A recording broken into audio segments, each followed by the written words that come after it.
We are here today at the final leg of the Ancient Sculptures exhibition. It's been an incredible 9 months. We've had myriad programs, we've had seminars and workshops, and I think it's really special that Naman's here with us today to deliver a special lecture. Naman, of course, is as much a part of the Mumbai academic community as he is of Delhi, and he, of course, doesn't need any introduction. But he is a Mumbaikar, yes. And we've had actually the pleasure of working with Naman on several occasions, on exhibitions, on research projects.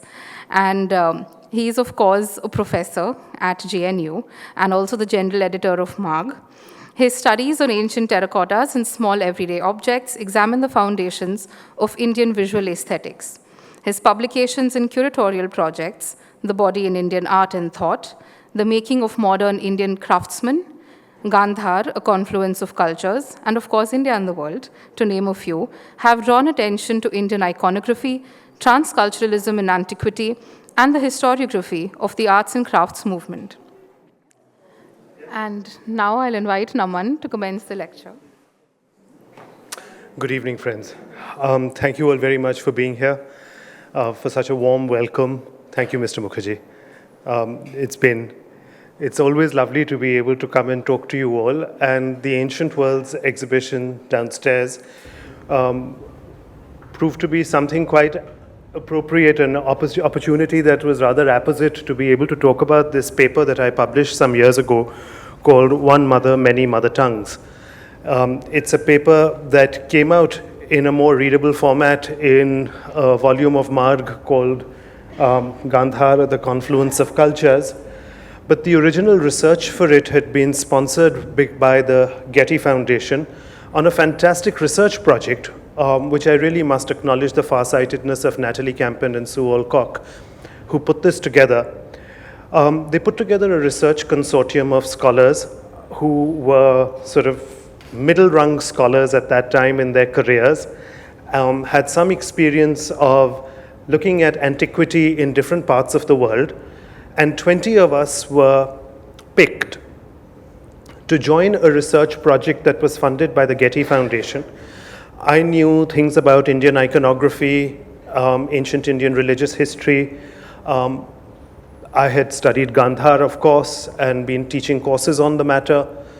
And I was very interested in learning about Roman art.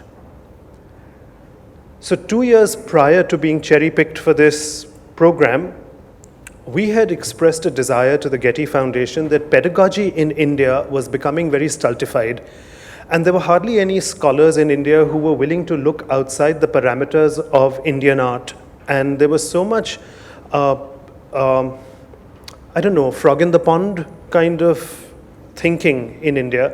The people weren't really willing to look at Chinese culture, Roman culture, Greek culture, Zoroastrian culture, the Americas, African history, things that were just not within the purview of Indians. And we tabled this to the Getty, and about 15 years ago, the Getty Foundation funded a fantastic program at JNU to bring the most illustrious scholars of those subjects to JNU to teach for a semester. And a year before they would come, we would get a long list of all the things that were needed for our library that the students would have to consult and would have to start prepping and reading in order to be able to make the most of those classes.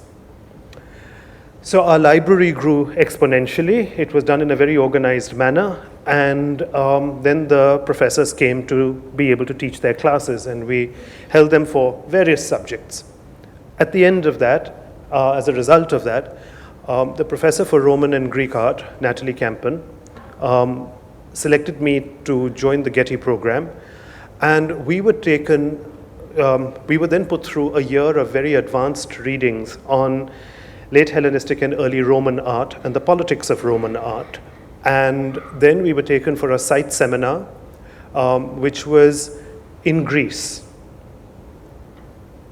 Not because we were there to study Greek art, but because we were there to study what happens to Greek art once Greece becomes captive to Rome. Once it is colonized, what happens to a great civilization once it becomes a colonized civilization? And how does their visual culture change? So what happens to Greekness in a Romanized environment? And then 8 months later or so, or a year later, we were taken for another such study course, and when we went to study Roman Britain, and when we did the same thing, what happens to the people who were the Celts and people who were from Gaul, and what happens to their civilization once they are Romanized? And so you have one culture which has a pre-existing literary history, and once they are colonized, what happens to them? And on the other hand, you have the borders of France to Hadrian's Wall and that territory and what happens to them. And that resulted in this fantastic publication called Beyond Boundaries. And it was under the auspices of that the research on this one particular sculpture was carried out, which is the subject of my talk today. Now, what is the period that I'm going to address, and what is this period when Greece is captured by Rome and Britain is colonized by Rome, and what's happening at that time? So what's happening at that time in South Asia? This is the period that we call that of the Kushan, Satavahana, and Ksatrapa domains in South Asia. This is the period when that broad area on top of the map is where we have the Kushan Empire up there.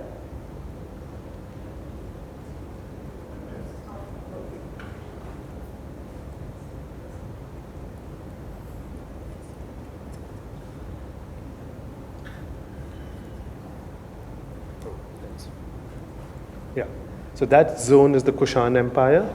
This area in Western India is that of the Western Kshatraps, and this area is of the Satavahana Empire, which goes from coast to coast at some stage, while at some points the coastal area is controlled by the Kshatraps.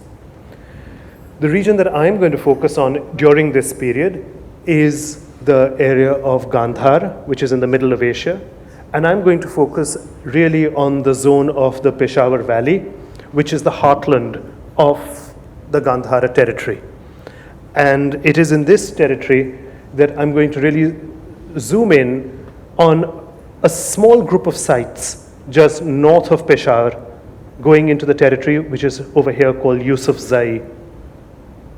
So between Swat and Peshawar, that's the zone that I'm going to be looking at. Now this area is actually absolutely littered with fantastic archaeological sites, which we are also aware of, the famous sites of Gandhara. And they have produced not one or two unique art pieces, but there were obviously major factories or workshops that were producing. We're looking at tens of thousands of sculptures made of stone and stucco that covered the walls of all these stupas and monasteries in this area. So this must have been an industry that thrived for a good 500, 600 years in this region of stone cutters, stone masons, metalsmiths, and others who were all working at these sites. Because if you just look at the concentration of all the little illegible legends on this map, you can see just how many sites there were. And I'm going to zoom in, and perhaps it'll become a little bit more legible now. And this is the region of Peshawar, the city of Peshawar over here, and along the river. And all the great monasteries were always located just outside the capital city. So you have Amaravati outside the capital of Dharanikota. You have Sanchi outside the capital of Vidisha in Bhopal. Ditto, you have these sites like Sahri Behlol, Takhte Bahi, and going up to Yusufzai area where there were monasteries in the circumference of the big urban conglomerate of Peshawar. This is also a very interesting period because everyone knows this period of Gandhara. In popular parlance, everyone knows it's the mixture of Greek and Indian style, Hellenistic art influence. It's the period in the aftermath of Alexander the Great when he retreats from South Asia in 323 BC, that a power struggle ensued between his generals for the control of his Eastern Empire. One of the key protagonists at this moment in time was somebody called Seleucus, who, with the capture of Babylonia in 312 BC, founded what is called the Seleucid kingdom. Seleucus took on the honorific, the title Nicator, the victorious, Nike, from the word Nike. And in 305 BC, he established Greek rule in Bactria and Sogdiana, but had to cede all territories south of the Hindu Kush to the Indian emperor Chandragupta Maurya 2 years later in 303 BC. All the same, he gained control over a large portion of the middle of Asia, including Syria, Mesopotamia, Anatolia, Iran, where he took over the old Achaemenid administrative centers of Babylon and Susa.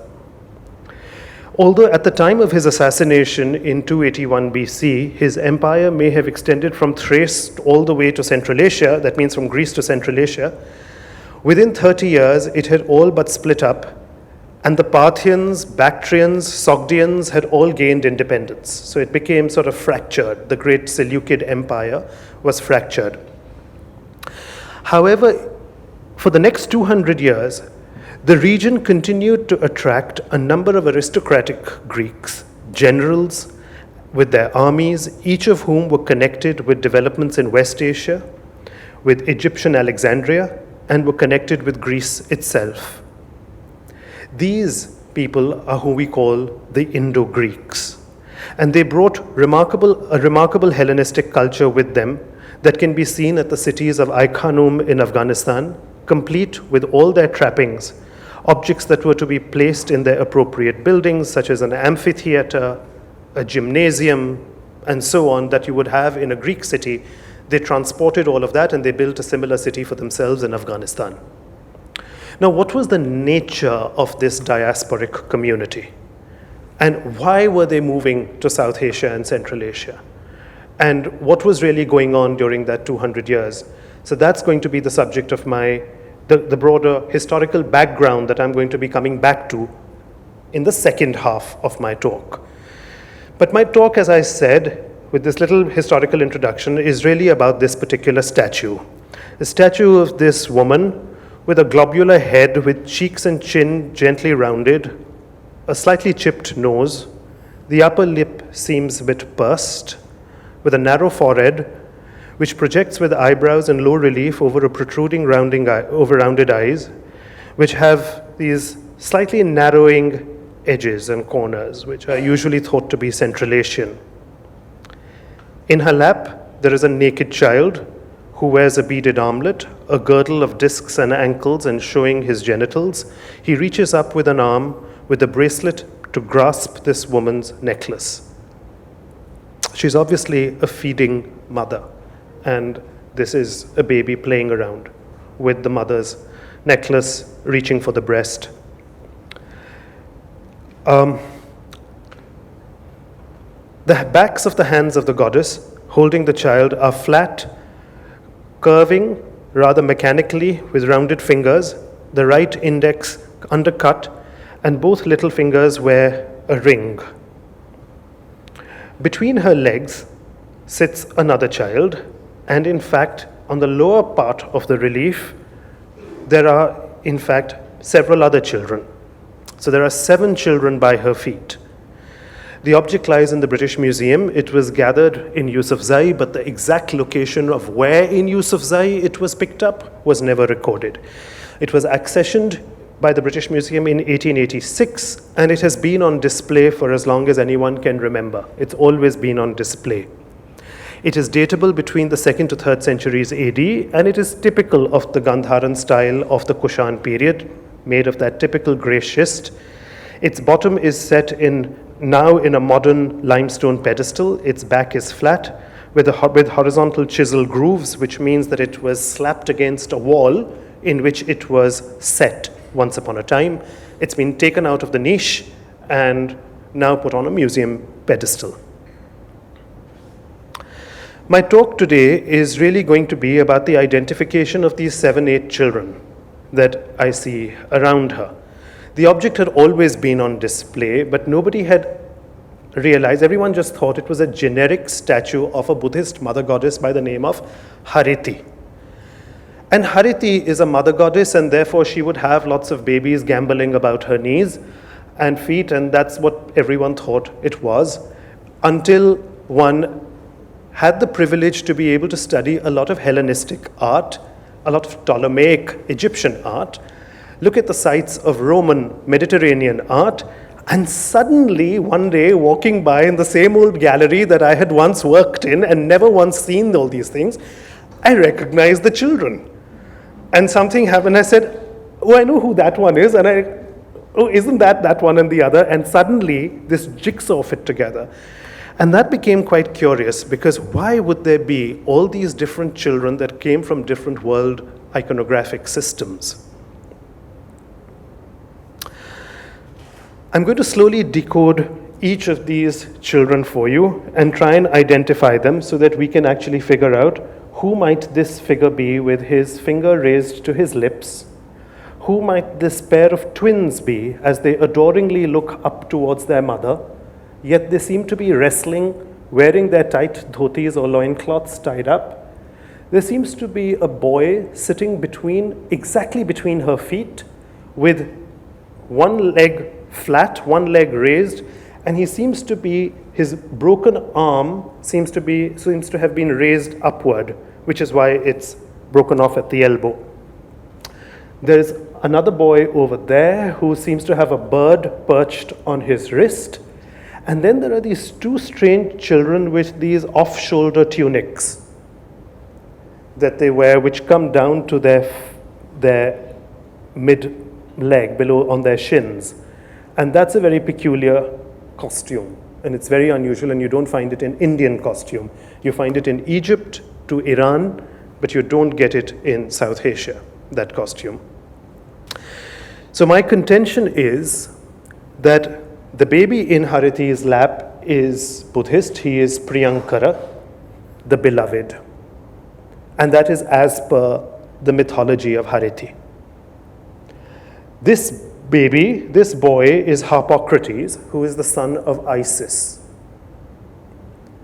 and is an Egyptian god who becomes very popular in Roman times and is exported left and right, east and west, from Egypt at that time. This set of wrestlers are the Dioscuri, who are Hellenistic, unless you all want to call them by their Latin name, given that it is the 2nd century AD, in which case you would call them Gemini, right? This boy, I will try and show you, is exactly like what we call the temple boys who have been found in Lebanon and Cyprus. And they go back to ancient Phoenician iconography. This boy has certain very distinct iconographic features which belong to Kartikeya, who we know as the son of Shiva, but had a rather independent status at this early time in Gandhara and was a very popular deity in Gandhara, in which case he would be the son of Uma or Parvati, but not the son of Hariti. So you've got the son of Isis and the son of Parvati, you've got the son of Hariti, you've got these children, and these ones, my contention is that given that you've got something Hindu, Buddhist, Egyptian, Ptolemaic, Hellenistic and Phoenician already around this piece, the only thing that is missing in the great jigsaw by process of elimination would be something major like the Zoroastrians. Now, here lay a major conundrum for me as a student of iconography. All of you who are a little bit familiar with the history of Indian art might have done the BA 101 course question, which is write an essay about the origin of the image of the Buddha, right? We've all been made to do that question at some point in our training as art historians, right? Actually, that's a rather beguiling question. There's a larger question that hangs in the balance, and that question is really, tell us about the origins of image making and anthropomorphism, as we technically call it in Indian art, because up until the 2nd century BC, there doesn't seem to be an image making habit anywhere in South Asia. Nobody is making images of gods. So what happens around that time when suddenly there is a proliferation, no, bad word, there's an explosion of images. There are images that are being made left and right. There are images of all kinds of gods and goddesses that suddenly appear on the scene after the 2nd century BC. So what's this great catalyst or this impulse that leads to this sudden shift towards theistic worship or devotion towards an image, where image worshipping is suddenly sanctioned?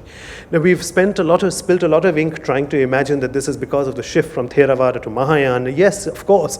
But what about Hinduism? What about Brahmanism? Why did the Hindus start making images? Why were they not making images until now? What about Zoroastrianism? They weren't making images. In fact, they resisted making images up until the Sasanian Empire. And it's only really in the Sasanian period that Zoroastrian imagery and iconography really becomes codified. But they desisted from making images. And I was quite amazed to learn that it was not just the Vedic cultures and the ancient Buddhist cultures and the Zoroastrian cultures that had resisted from making images of gods, but so too had the Celts. They too had not made images of their gods, only up until they were touched by the Roman Empire.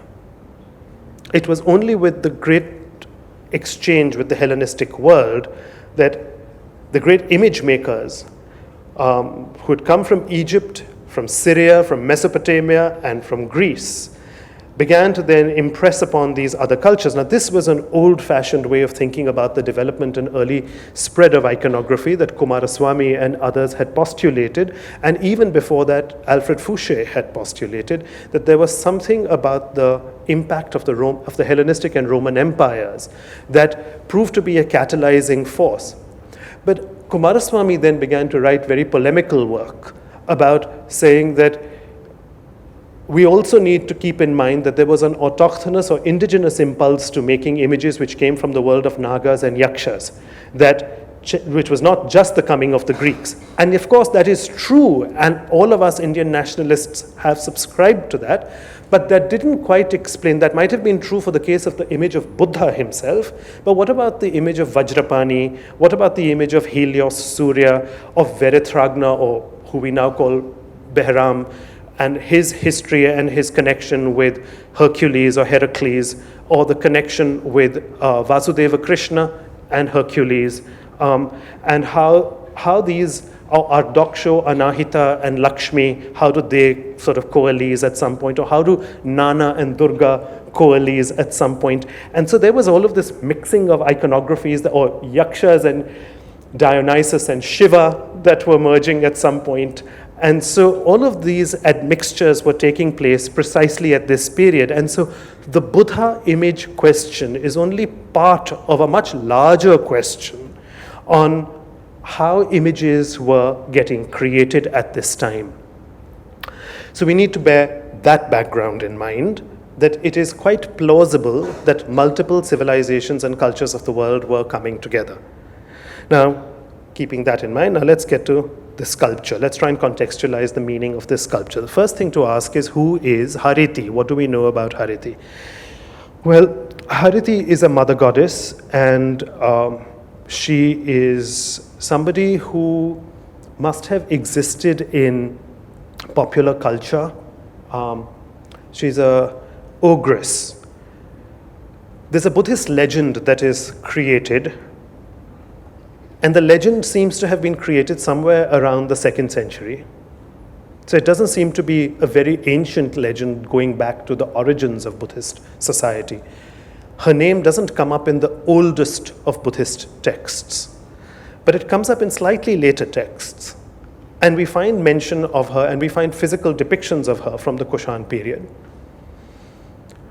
Hariti, her name literally in Sanskrit comes from the word har, which means to steal, to grasp. Jo har leti hai, right? The one who steals. And what is it that she steals? Fetuses, children, babies. She causes miscarriages, she causes pestilence, epidemics, diseases. And legend has it that she had 500 children of her own, but she was so bloodthirsty and she always wanted everyone's children. And so the population in Bihar, in Rajgir and other cities was absolutely distraught. And they went to the master to Buddha. And they said that Hariti is taking away our children, save us, rescue our families. And you tell us not to pray to gods as Buddhism tells you not to pray to all these fake gods, to believe only in Dhamma. But if we don't pray to Hariti, she'll steal our children. What do we do? And there's an ancient ritual that you have to sacrifice a child at the shrine of Hariti or you don't quell her anger. And the Buddha says, I will take care of Hariti and I'll teach her a lesson. And he stole and he kidnapped Priyankar. In some texts, he's called Pingala also. And he steals this little baby, he kidnaps her, and he hides the baby under his magic bowl. The only material possession that he really has is this begging bowl. And this begging bowl of his has magical properties. It can feed 100 people, 1,000 people. It can grow, it can contract, it can all kinds of things. There are lots of stories about his magical bowl. So he hid the baby under his bowl. And Hariti was completely inconsolable and goes all over the world, universe, screaming, shouting, looking for her baby. And she can't find it. She finally comes to the Buddha and says, help me find my baby. And the Buddha uses it as an opportunity to teach her a lesson and says, if this is the anguish that you feel at the loss of one baby, imagine the anguish that you have caused all the other mothers of the world. And she says, I have learnt the folly of my ways, Master, forever. I will protect children. I will not steal children. He says, all right, in exchange, you will forever have a place in the Buddhist monastery. So a good diplomatic exchange strategy is worked out, and she is given a place in the Buddhist monastery. And so from that day onward, it becomes legitimate to make a statue of Hariti and make her a part of Buddhist worship. Till then, she is just an autochthonous yakshi. But now there is a legitimizing story that Buddhists can use to put the statue of their Hariti, which they believe in so much, and they don't want to stop worshipping, they can now put it as a part of the Buddhist monastery. Hariti is often paired with a consort called Panchika, and she is usually positioned at the very entrance doorway of a monastery. So when you come to the gateway, you will usually see Kuber and Hariti or Panchika and Hariti. The early ones in Gandhara are quite specific. They have Panchika and Hariti, but in Odisha and places you get Kuber and Hariti. So of course Hariti's worship spreads, and we see her in different parts of South Asia. We see her here in Mathura, in red sandstone, in another part of the Kushan world, again with the baby in the lap, lots of children playing around her, and her little pot-bellied yaksha consort is diminutive, broken off. It's a large statue. It's in the reserved collection of the Mathura Museum. We see her in the Amravati style all the way in Southeast India, in Guntur, and again it is in the standard format of the mother with the baby in the lap over here. We see lots of seated statues of her in Gandhara. That's the real region that I want to focus on. And this particular pose of being seated is the pose of Matrika statues. And we have lots of ancient Matrikas. Sometimes there is a consistency in the babies that are around her, and we get them in very large number. So here we see her with her consort, Panchik, and you see babies around her, again with the feeding bowl in her hand.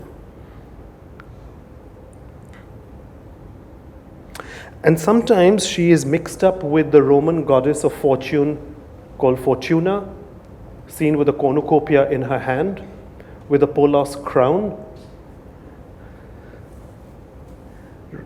mixing up Kibele, the ancient goddess, and Fortuna.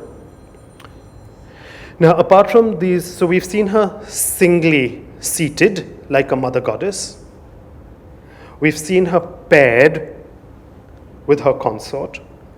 We have standing images of her, widely from Swat and from Gandhara. One of the nicest ones is this one with a beautiful tika falling between her curls onto her forehead in the Lahore Museum. A baby at her breast. And again, that same figure with the little top knot.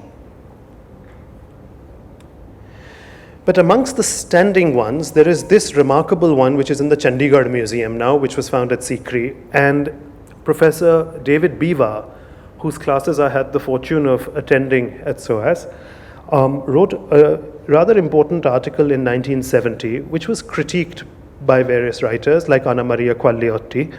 But I would like to go back to his fundamental contention. He looked up Roman sources, and he says that Roman historians had often talked about one of the reasons for the decline and fall of the great Roman Empire was that the Roman legions had contracted some disease while they were in Asia. And because the Roman army, the regiments would be posted to other parts of the world, they would take that contagion with them. So in a post-pandemic world, you can understand how serious this is.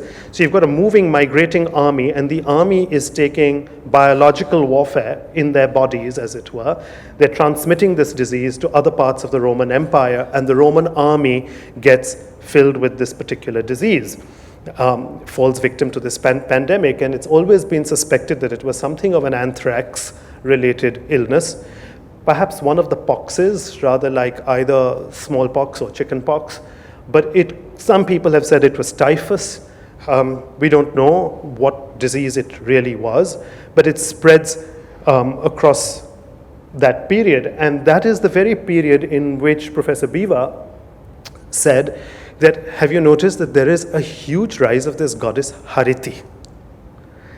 And perhaps her worship is coming up at a particular moment in time in response to a certain societal requirement to appease this goddess who steals children and who needs to be propitiated to keep families intact, to prevent the pandemic.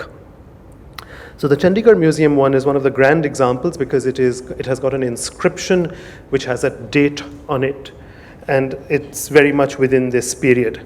Now, rather like the Chandigarh Museum one, also with this Greek wreath or garland on her head, is another example which seems to be the most peculiar one of the standing ones, because she's got such strong deltoids and biceps. Did the sculptor want to make a bodhisattva and then changed his mind and made a Hariti out of it? Did he deliberately want to make something that was slightly androgynous? And is she, I don't know. This is the one in the LA County Museum, and is the most curious one of all known Haritis. But there are other things that happen with the history of Hariti. When we place her within a continuum of what happens to such mother goddesses. And we see a goddess over here, where we see the goddess Hariti, again from Gandhara, but now with a trident.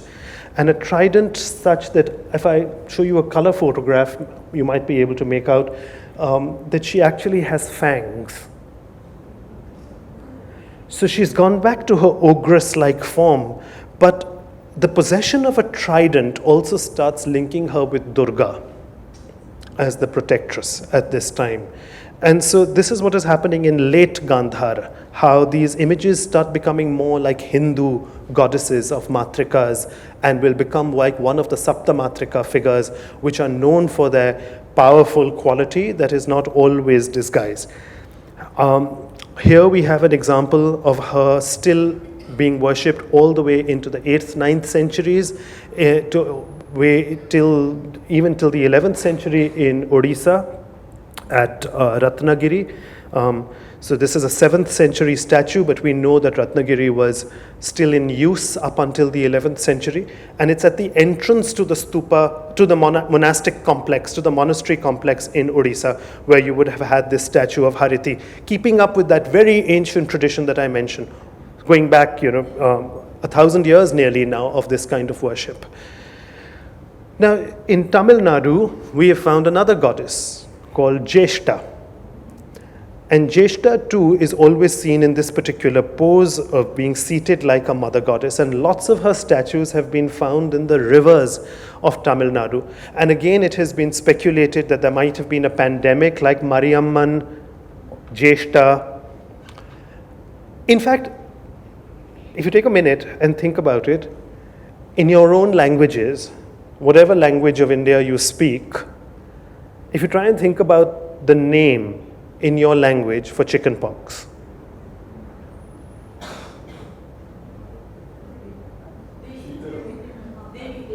Devi, Mata, Choti Mata and Badi Mata for smallpox and chicken pox, right? Very commonly.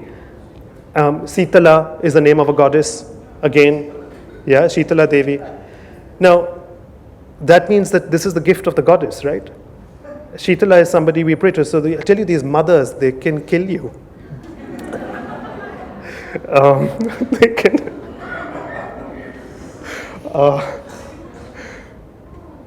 But mother goddess worship is always it always treads that tightrope.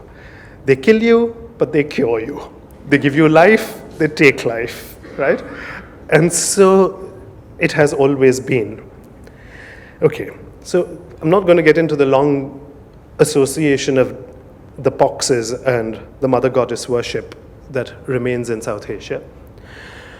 But looking at some images of how these tutelary couples like Panchika and Hariti, or Kuber and Hariti, were shown even in ancient times at Mathura, and then sometimes they switch the Hariti and turn her into Lakshmi. Okay, so now with that context, let's get back to our statue and see where these kinds of mother goddesses, what do we know? So we have images of them in, as I was saying, in different parts of South Asia. Mathura has several. Chandraketugarh has a beautiful terracotta image, again of Hariti with the baby in her lap, and in fact her pedestal, the stool on which she sits, has the Egyptian god Bes with the monstrous face, is seated on all the cartouches on the stool, and she sits with the baby in her lap. There are other links with Egypt and Chandraketugarh, which I'll come to in a minute. These are the other Matrika statues, little statues that have come from Mathura and from Gandhara. But we find such mothers and nursing mothers in many parts of the world, and they are very often, like I was showing you just now, small statues. They're not grand temple statues always. There are hundreds of these little statues all over the Greek world as well, all over the Hellenistic world, made of clay, that the common person could be able to dedicate, afford. They're made out of molds, so they were made by the 100. And everyone could buy a little one and have their own little mother goddess, like this one. So they were very popular, and they've all got a nursing maid or a mother who is feeding a child. So these are from the Hellenistic world. So, with that background, I look at this statue once again. How do I know who these babies are? So I'm going to start with Harpocrates, the Egyptian one. So one day, walking by the museum, as I was saying, I had this moment of a sort of a eureka moment. And I suddenly looked at this baby and I saw that he had the most peculiar hairstyle. He has a mohawk, right? He's trying to walk like an Egyptian. He's got this little Egyptian hairstyle. And it's not South Asian at all, with this bit of the hair in the center. And he's got the gesture of the finger on the lip, which is the gesture of Harpocrates, the child of Isis, and it is seen in thousands of examples. And then I realized, well, would Harpocrates be in South Asia? And yes, of course, because in the Ptolemaic period, when they were coming to Begram and to Ai-Khanum and to Peshawar from the Hellenistic, Ptolemaic, Egyptian world, they brought their little gods with them, portable gods. And so we found that Harpocrates, which looks like a very late Hellenistic, early Roman Harpocrates that is found in Afghanistan and lies in the Kabul Museum. It's a little bronze statuette. We found this in the Takshila Museum, and that comes from the Peshawar region, from Taxila actually, from Taxila itself, and it's again a very clear image of Harpocrates. We found little statues, bronze statues of Harpocrates, not made in India, but made definitely in the Roman world, but found in Mathura, now in the Kanoria collection in Patna. that little statue.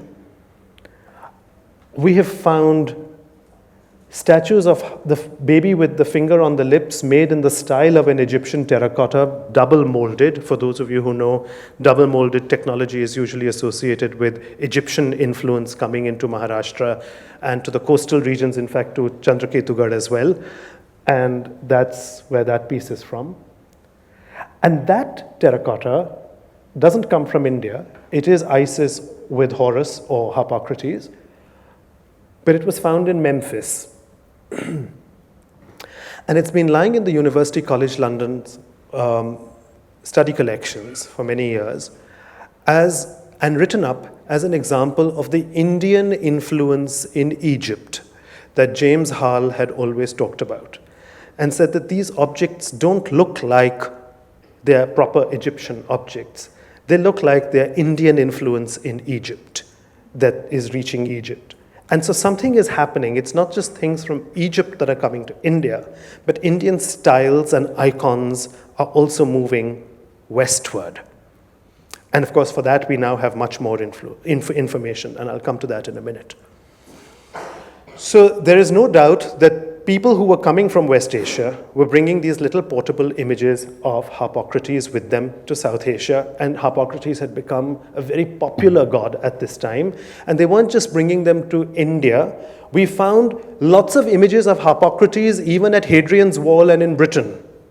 So they were spreading, wherever the Roman army was spreading, they were taking these images with them. Now I'm going to move to the next two children who are below Harpocrates, and I'll come to the Dioscuri. The Dioscuri is just a pair of wrestling twins. Now the idea that these are definitely the Dioscuri needs a little bit of patient reconstruction. There are many wrestling twins that are found in world art or in world mythology. So how do I know that this pair of wrestling twins would be the Dioscuri? So first thing is that in Buddhism itself, when Siddhartha is sent to school, when they show the narrative of the baby Siddhartha learning his alphabet, his syllabary, writing on a takhti when he goes to school, the next thing he is taught is wrestling. And he's shown with his friends wrestling in the school and so on. So there are wrestling scenes, but kids are not with Siddhartha, and it's not part of that kind of a narrative. So that rules that iconographic interpretation out of this context. In fact, there are lots of coins of Indo-Greek kings that have been found which have the Dioscuri on them, which is a pair of brave warriors. And these brave warriors grow up to become figures on horseback, riding together. And Eucratides, the first coins, are famous for their depictions of the Dioscuri. Then in Delverzin Tepe or Delberjin Tepe, depending on whether you want to pronounce it in Farsi or Uzbeki, is an important site where there was a whole temple to the Dioscuri at this very time. So there was a place where there was full worship of these twins. For those who study comparative mythology, they've been able to show that this idea of the brave twins goes back to the Indo-European myth which we get of the Ashvins, and the Ashvins go back to the Vedic Nasatya twins, and so it goes back to a very ancient history of Indo-European language base of having this idea of the brave twins that come up and then later become the Dioscuri, then they'll later become Gemini in Latin. And that's the way their history moves.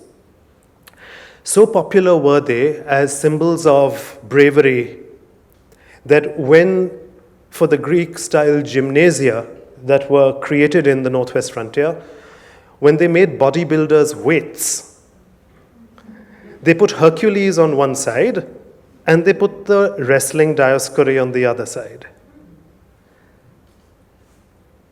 And so to see the application of these kinds of images spreading into the culture, in fact, one of the later ones, when Hindu imagery comes up, shows the baby Krishna fighting Keshin on one side of the weight and the Dioscuri wrestling on the other side of the same weight. So now when you go to a gym and you see all these images of Hanuman these days in an akhada, think back, if you were going to a akhada in 200 AD in Peshawar, you would have had images of the Dioscuri instead, or Hercules instead over there. Okay, then I come to this strange boy who sits exactly between Hariti's feet, axially in the center of the entire sculpture. Marianne Bergman, the wonderful scholar and colleague of Roman art, alerted me to the presence of hundreds of these little statuettes that were lying in Luigi Cesnola's collection in the Metropolitan Museum. And then from there, I began to see that there were lots lying in the reserve collection of the British Museum. And then in Sidon, in Lebanon, they had excavated shelves and shelves of these, of these figures, all with one leg flat and often with one leg raised, as you can see in some of these statues lying on these iron racks in the reserved collection of the Sidon Museum that had been published by Prof. Stuckey some years back. And these turn out to be what are called the Phoenician Temple Boy. These Phoenician Temple Boys were put up as ex votos, or as votive fragments that would be given by parents in lieu of sacrificing their own child, giving the goddess an image of a baby boy instead, as a ritual substitute. Instead of giving a real child, you give a substitute. You don't actually burst a skull at the temple, you burst a coconut. Yeah, same way, you have a ritual, you have ritual substitution, or what we call mimetic substitution in rituals all over South Asia or all over the world. And the ritual substitution over here involves the giving of these votive objects in lieu of giving your own child, asking for the protection of your child. And all of them have this particular imagery, like I said, one leg raised, one leg down, one hand straight, and one hand usually pointing. So there would be an altar table, which would usually be in front of the temple, axially in front of the temple of Demeter, where parents would be able to go and put up their offerings. It was an offering table, like an altar table. And that was directly axially aligned to the main Mother Goddess's shrine. And that is indeed how he is positioned over here, axially, just in front of Hariti, sitting right in the middle of the whole scene, on that footstool where he would be in the middle. So that brought me to the Cypriot Lebanese world, their world. Now I'd like to move to that little boy with the bird perched on his wrist. And my contention is that that is Skanda Kartikeya. Now, what do we know about Skanda Kartikeya in the Northwest Frontier at this time? Remarkably, a lot, in fact, because a number of coins and a number of small Gandharan fragments have been found that have images of Kartikeya on them. And that goes back to this, his ancient name is Skanda, Mahasena, and Kumar, right? Those are the other words by which he is known. Now, one of the iconographic signs of Kartikeya is that he has another unusual hairstyle, which is 3 ponytails. For those of you who have seen ancient statues of Kartikeya, you'll always see that he is the warrior god, just as the Dioscuri are warrior gods. Kartikeya is the war god, and he rides a peacock. He has a cockerel, which is his pataka, the bird, the fighter cock, and he has the 3 ponytails. And I was looking at this image and I realized that the hair is arranged very distinctly into 3 partings. And he has a bird and there's something broken on the top of the bird. Might that have been its crest? Of course, there are lots of these images in Gandhara. So, of course, there are Kartikeya as a grown man, as a warrior, as Mahasena. Kartikeya with the cockerel and the spear, his other cognizant. We find images of him in ancient Mathura, but like I was saying, it's ancient Gandhara that I'm interested in, where we also get little bronze statuettes, tiny ones like this over here, of the god Kartikeya. So we know that the worship of Kartikeya had spread quite far at this time, and in fact, some people have said that the worship of Kartikeya really comes from the northwest frontier and Punjab into the Yaudheya territory of Punjab and Haryana, and then migrates further into the rest of the subcontinent, because the earliest images of Skanda Kartikeya seem to come from the northwest frontier. Now we come to this last set of the two kids, who are the most difficult ones to determine, and I do so a little bit speculatively and a little bit on the back foot. These two children clad in tunics holding a bowl on the side opposite the Dioscuri have this rather distinct off-shoulder costume. They both have similar hairstyles, and they're clearly a pair to balance the pair of the Dioscuri on the other side.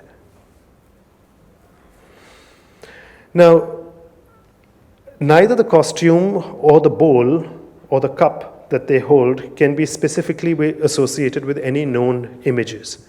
It can only be surmised that since we have imagery around the Hariti statue, which is from each of the major religious ethnic communities, Greek, Egyptian, Indian, Phoenician, who were trading or located in Gandhara, there is a singular absence of the Zoroastrians in this particular image, or the Persians in this image. Several inscriptions of the Kushans in Afghanistan and in the Gandharan heartland, both on coins and on stone on the other hand, mention the names of many ancient Zoroastrian deities. So we know that Zoroastrianism was rampant in ancient Gandhara, and in fact the Kushan kings themselves were issuing coins with Zoroastrian titles widely. So we know that in any case. There is little doubt that Zoroastrianism was one of the major religions recognized by the Kushan state. However, identifying any Zoroastrian iconography in the pre-Sasanian period or even pre-Parthian period without an inscription to substantiate any claim is difficult. One may speculate, however, that this may be a representation of Amurdad and Hordad.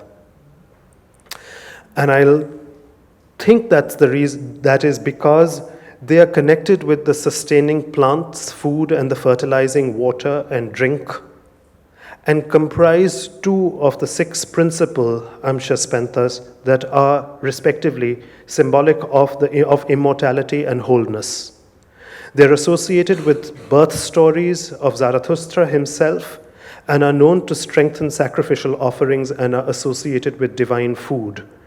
And if you look at these images, that is kind of apposite. It fits within the whole of what the spirit of the other deities is on this particular. The Avestan, Amartat, and Horvatat are female, incidentally, and for the most part continue to be thought of as female, except in Middle Persian, when they lose their grammatical gender and are turned into male figures. So they become less specifically gendered. Now, this is not unusual, by the way. This happens with certain bodhisattvas. It happens in Jainism as well. Mallinath, for instance, is thought of earlier as a female Jinnah, and then by the 5th, 6th centuries, or by the 9th century, certainly, she starts being thought of as a male Tirthankara. It happens with Avalokiteshvara, who turns into a female Guanyin in China, and so on. So changing the gender of a particular deity has been known to happen in many parts of the world, especially between the 6th to 10th centuries, when these things happened a lot. So it is quite possible in that case that these might be two girls rather than two boys, because all the others are boys around this figure. And I think that this might be a girl because she seems to have that same ornament. I don't know if you can see in the previous slide, I'd taken a top view. If I go back several slides, I might be able to.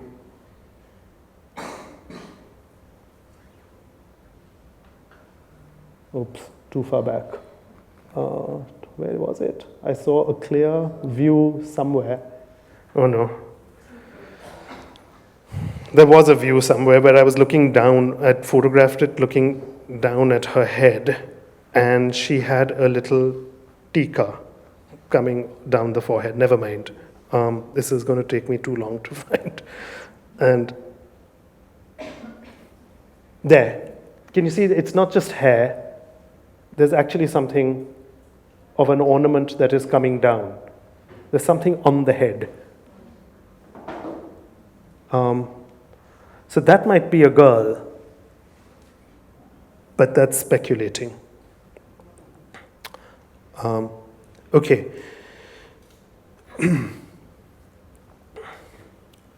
So, coming back to the statue. What I'm looking at is a statue that embodies a paradoxical principle, Hariti, of being a demonic ogress and at the same time being a nurturing mother. Two qualities in one. As the ogress, she symbolized destructive powers, devouring children and ravaging the land. But converted by the Buddha, she became a protective force, ensuring fertility, providing prosperity. This kind of a dual aspect is present also in Panchika, the consort of Hariti. And this dualism is inherent in the children surrounding Hariti as well. In their birth stories and in their very nature, they are sometimes born of contested parentage or symbolize the duality that is necessary for all birth. Of the twin Dioscuri, Castor is the mortal son of the Spartan king Tyndareus, and Pollux is the immortal son of the Greek god Zeus. Yet they are twins, born of different fathers. Harpocrates or Horus was born of the scattered bits of Osiris's seed. Skanda Kartikeya was born of the scattered seed of Shiva and had contested maternity, right? As we all know, his birth story would be familiar to all of you. The child in Hariti's own lap, Priyankar, or the beloved one, was stolen and restored. And if the second set of twins really are the boys or girls, Amardad and Hordad, they too would symbolize a dialectic of the world of mortals and the world of Ahura Mazda by embodying the energies that transform the spiritual to the material. Images of Hariti were not uncommon from the 2nd to the 4th centuries AD, as you've seen in all the slides I've shown. And neither is it unusual for any scholar to make a statement about the curiously hybrid nature of the art of Gandhara. But what I've tried to do in my talk today is to probe the specific iconographic legacies of the varied parts of the ancient world of this sculpture to show its affinities with Indian, Ptolemaic, Achaemenid, Hellenistic, and the Roman world, which were not just mixed up in some Creole, but were carefully elected. They're not just some mishmash of different styles that we think of in Gandhara, but there is a certain distinctiveness that has been maintained to be able to recognize the art of different parts of the world. Now, Gandhara was a region that was never directly under Roman control, but it did have various Indo-Greeks, Parthians, Scythians, Buddhists, Zoroastrians, and Hindus that lay on the extremities of the Greek and Indian diaspora communities or kingdoms. The sculpture calls on varied legacies which it inherited via the roots of cultural exchange, allowing us an opportunity to see how widespread innovations became in iconography in Roman times. Now, this kind of dualism in the form of artistic syncretism between Indian and other forms the basis for most understandings of Gandhara. And this was there in a lot of their public statues, which was simultaneously targeting multiple audiences, like this famous statue of Hercules, who was on the right side of a Buddha, and therefore is Vajrapani. He's not actually Hercules, right? This has been studied a lot with how Yaksha, Dionysus, Shiva come together, how Hercules, Vajrapani, Verithragna come together, how Zeus and Indra come together, how Helios and Surya come together at this very time. And this is what we are looking at how composite images are being created. So the question to be asked is, why is there a requirement to create this kind of composite imagery? And what should we call this? Should we call this syncretism? Now, technically, sometimes the syncretism is only a matter of form and does not extend to religious content. However, in the case of Hariti, we've seen both form and content coming together. Were it not for the fact that this sculpture was probably located at the entrance to a Buddhist monastery, her Magna Mater form would be elastic enough to appeal to various communities.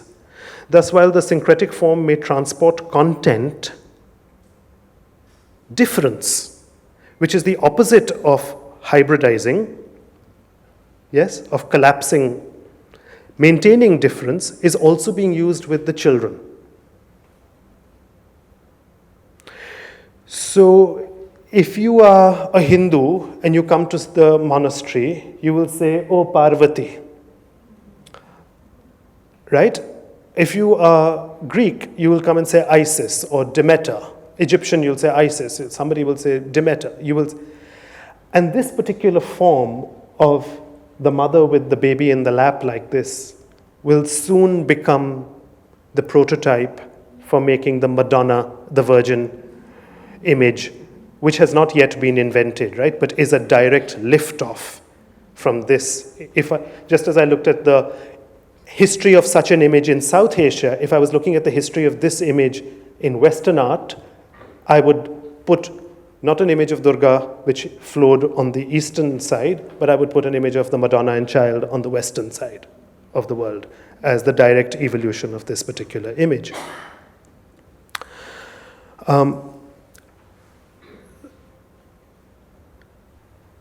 In media and in communication design, in our multilingual age of diasporas, we often discuss how a visual needs to communicate to diverse people. Positioned in a public space, this Hariti at the entrance to a monastery would have performed such a function. It's not inside the monastery, it's at the gateway. It's outside. So that public space for the context needs to be understood. It's a public statue. It's not in a sanctum. Attendant to a multicultural, globalized world is a fear of homogenizing differences, losing our cultural specificity. And yet what it enables sometimes is a cosmopolitanism that allows for different local practices to coexist, as can be gleaned from this statue. Now, in art history, we don't know how to label these things. We have lots of different words. We sometimes use the word syncretism. Sometimes we say this is a result of binary categorization. This is othering. Is this a fact of creolizing?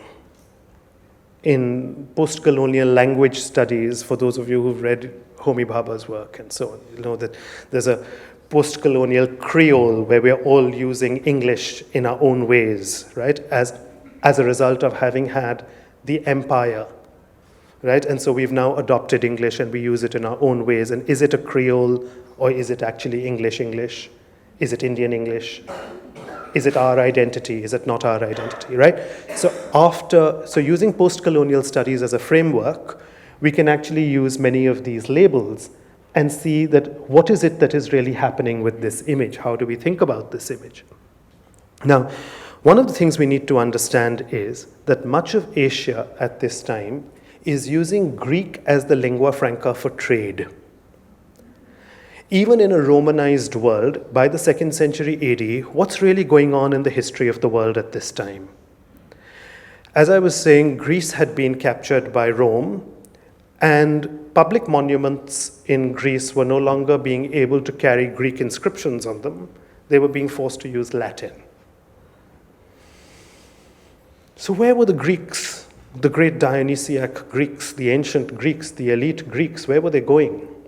Well, Cleopatra declared that she was going to give them free rights of citizenship, not citizenship, but free domicile. They could stay there in Egypt, and they could migrate to Egypt. And the Parthians adopted a name for themselves. They called themselves Philhellenic.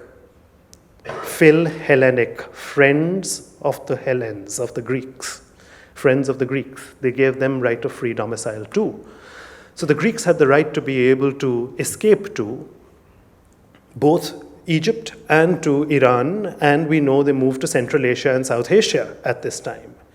Was Buddhism and the Peshawar Valley such an attractive space that it was going to attract more and more of them who were fleeing the turbulence in the Mediterranean at that time? And that is something that we need to think about. What do we really know? Now, as I was saying, it's not just they who are moving eastward, but we also have evidence now, which has just come up in the past few years, and those of you who might have seen this fantastic Buddha and Bodhisattva image that has been found in Alexandria, interestingly, in a subsidiary shrine at the temple of Isis. I have been talking about the reverse of a shrine of a Hariti who looks like an Isis who has a Harpocrates, and in Egypt you have a temple to an Isis who has a Buddha and a Bodhisattva. I think that's a very interesting equivalence that we are being able to see. So as I was saying, the anxieties of multiculturalism can be gleaned from some ancient Greek sources. The CSMVS Museum some years ago brought out an Indian edition of Elizabeth Harrington and Vesta Curtis's book, which is originally published by the British Museum, called From Persepolis to Punjab. I can't remember what your title is. It's a slightly different title at CSMVS. It's from Persia to Punjab. Yeah, instead of Persepolis, it's called From Persia to Punjab. Yeah, getting around copyright issues. I'll quote from it. A very interesting bit of historical documentation. A decree in the summer of 324 BC requiring all cities of the Greek League to accept back political exiles. Accept back political exiles. Yeah, just think of the context. And their families attempted to reduce the problem of thousands of mercenaries roaming Asia in search of employment. Alexander's active policy of racial integration included his own marriage to Roxana, the daughter of the Bactrian noble Spitamenes, one of the leaders of the Bactrian and Sogdian revolt against the Macedonians. But further steps, such as the enforced marriage of 80 Macedonian officers and 10,000 soldiers to Persian women, and the employment of Persians on equal terms in the army of the administration, were unacceptable to the Macedonian elite. They weren't going to have Persians given equal status. Right? So it's not all some wonderful ancient worlds culture. We are all cosmopolitan, we're all friends with each other. I'll accept you, you accept me. No, there's conflict, there's discord. You're second-rate citizens, I'm a first-rate citizen. You will be my second wife, your children will not inherit. All of these issues, all of these issues. So of all the generals, only Seleucus did not divorce his Bactrian wife Apama after Alexander's death. Now these kinds of inscriptions and histories are important. And can we also start reading Greek plays and Greek literature to be able to see similar anxieties, to be able to see similar clues of the strife that comes along with multiculturalism, with globalization? Were these people in ancient times having an equally difficult time with all of this internationalism? Was it causing a similar anxiety at that time? I think a rereading of Euripides' Bacchae, for instance, for those of you who are familiar with English literature or have read this, might find it quite interesting, because what is that play really about? It is about a yearning for Dionysiac Easterners who want to be habilitated back in the Greek homeland.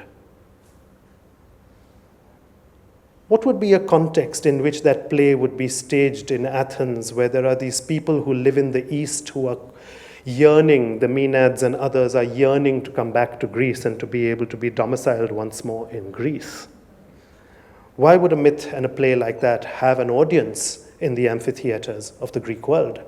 So we need to think about what's the kind of storyline that the plays of that time are telling us. Locating such regional identities in an age of transcultural networks after there has been a great empire is problematic. Think about what happens to the world after the Second World War and the British Empire. Who belongs where? You have hyphenated identities, you have mixed race people, you have people that are migrating all over the world, national maps and boundaries are all cut up. Well, Greek has become ubiquitous across the Asian administration and trade, even though Greece itself has come under Latin influence. It's the aftermath of a great empire. The Parthians call themselves Phil-Hellenic, and they have no small impact on the immediately pre-Kushan and early Kushan sites. Yet, we have this homogenization that goes on, that we keep saying, Gora. What Gora? What kind of Gora? Which part of the Gora world does that Gora come from? It's not just something that we do now. We have done this for thousands of years. We've just said Yavana, right? Which Yavana? Doesn't matter. And that's what's interesting, that they are in certain texts, and that's exactly what I'm going to come to, that they are called Malech, right, in texts as well. Diverse communities make up whom we think of as a Roman trader or as a Greek trader. Who is this person who is the Yavana? That person may have been an Arab, the person may have been an Egyptian, the person may have been a Lebanese, the person may have been Greek, he may have been Etruscan, he may have been Celtic, he may have been Scandinavian, right? And yet we just call them Yavana. So we are also equally guilty through historical sources become very difficult to prize apart. It's not just we who keep saying Gandhara is a mishmash of Hellenistic and Buddhist. Who are those Hellenistic people? Who are those Roman people? Who are those Indian people that are mixing with each other? So varied communities came in waves, and the quick arrival and departure of Alexander should not be privileged as being the decisive moment in history writing or prevent us from appreciating the diverse nature of the communities in Gandhara in the so-called Indo-Greek and Kushan period. It is hard to decipher precisely what is being communicated by images in Gandhara because of the disparate influences of diverse communities' traditions on the material culture of the region. Many cultures in the ancient world were undergoing transformations at this point.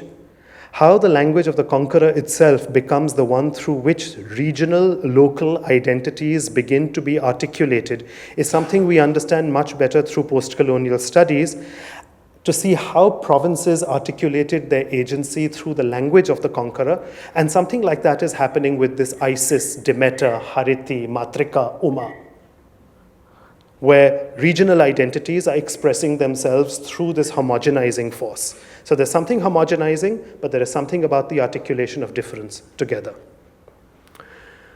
Now, when these migrations take place, when communities collapse and come together, who is the government, which is the government, who stipulates the terms of cultural assimilation?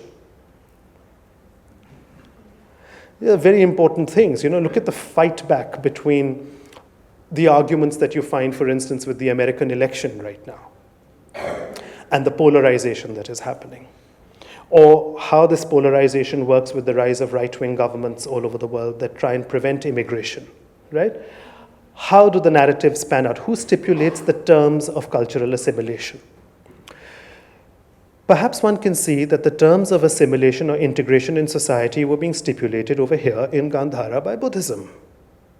After all, the dominant statue is not of a temple to Isis.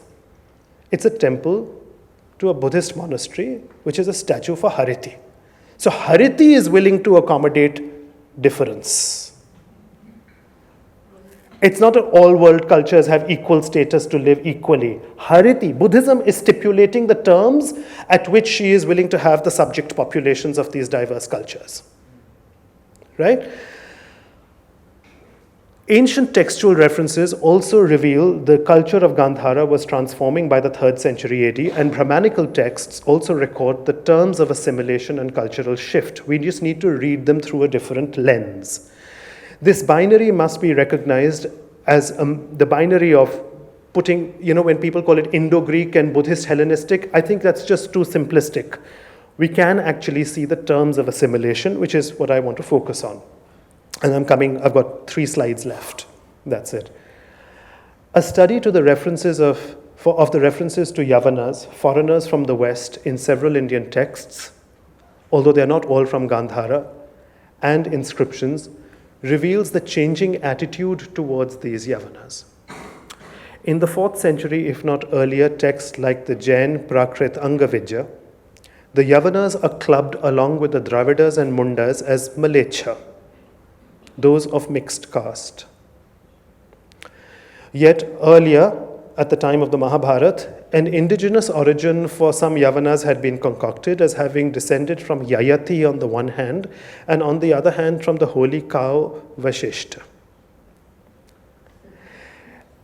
In the Dharma Shastras, there is a definite increase in the number of mixed castes who could not be left out of consideration of the Indian social fabric. So, think about this, look at this historically. If the number of mixed castes was 11, the Mishra Jatis, in the Gautama Dharma Shastra, it becomes 14 in the Bodhayan Dharma Shastra. By the time of the Manusmriti, in the 5th to 6th century, the number of mixed castes has gone up to 61. 61 mixed castes are listed. So there is a historical shift. New constitutions are being written that accommodate the mixture of communities. Mixed race communities are being given a space in the caste hierarchy. Yet they are getting a space within the upper caste hierarchy. Now, is that because money buys position? Are these elite communities that are able to buy position because they're major traders coming from Egypt and the Middle East and so on? So they have a way to be able to negotiate the terms of assimilation? And I think we need to keep that kind of social history in mind. In the Gautama Dharma Shastra, a story recounts that Indra, the king of the gods, admits Yavanas into the Indian castes, provided they follow the rules of dharma, and dharma is that which is Brahmanically stipulated. Such permissions must, of course, respond to the anxieties about the terms of assimilation and will require combing through a lot of ancient literature to be able to read. So to summarize my lecture, what have I tried to do today? The reason I was really able to decode the identities of the sculptures that I was looking at was because of a lot of research on the incidental objects of Gandhara that nobody pays attention to, the terracottas, the little bronzes, the numismatic evidence, and the iconographies in the little throwaway little things. But the little things were the quotidian, they are the domestic space, they're the actual things that families who were coming from Persia and from Lebanon and wherever were bringing with them in their pockets and were praying to in their houses, which have been excavated there. And that gives us a much better clue to be able to understand what is the actual material culture of the domestic realm that is finding representation around the Magna Mater image of Hariti. And so I looked at these kinds of images of what is there on the coins, on the little bronze statuettes, on the terracotta figurines from different parts of the world that had come together to inform us about that image. And the other nature of the evidence that I have dealt with today is where all this research on public statues can lead us. Through a close examination of ancient texts and historical documents, we have tried to build up a context for this public sculpture to looking at Gandhara art more deeply, to ask questions about what was the nature of its multiculturalism, and if immigration caused social unrest in ancient times as it does nowadays, really. So I'm going to end with that, and I want to thank you all, and I want to thank the Getty Foundation for having sponsored one student's research at one point in time. I want to thank the British Museum very much for the safe custody with which they have maintained this particular sculpture. I want to thank my team at Marg that published this research and made it available in India. And finally, I want to thank you all here at CSMVS for this very kind invitation to be here this evening.